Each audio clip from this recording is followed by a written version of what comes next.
This is the old bed spring wires and golf balls, and they're locked together with screws. There's no glue or anything.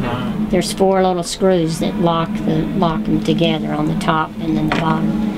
And then this is an old vent from a washer or dryer, and then just a board, and then I've screwed a bunch of junk all over it, and the bed spring wires give it the action.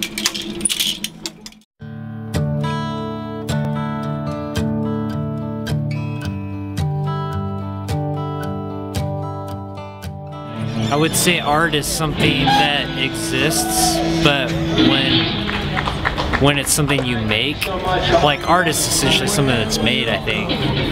But I think like the way that humans make it is just something that comes from your heart. It has to speak to me, something that it can symbolize. Like if I see something and it symbolizes something maybe that's personal to me, that would stand out to me.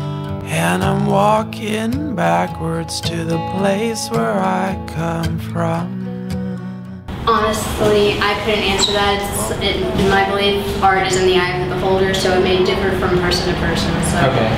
I think that the reason that people think like classic art is considered art truly is because it's what you're taught.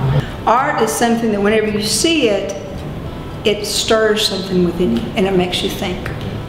You think outside of the box. You want to. It's not like a photograph that you glance at and you say, "Oh, that's Joe," and you put it down. A piece of art, whether it's in photography or if it's in a painting or if it's in a sculpture, is one you look at and you're going, "Okay, there's something more to that than what I'm seeing." To me, art is something that speaks to my heart.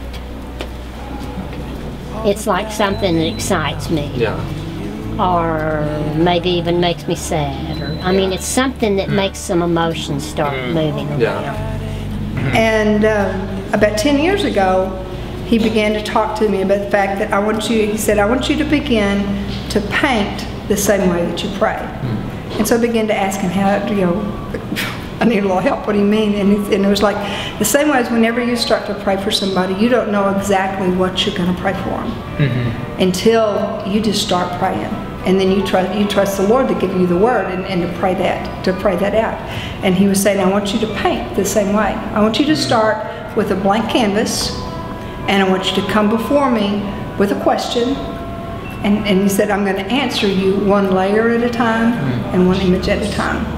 There's a quote that I really love, and it's supposed to be St. Francis of Assisi is supposed to have said this, and it's the laborer works with their hands, the craftsman works with their hands and their head, the artist works with their hands, their head, and their heart. Oh, but that ain't enough, no.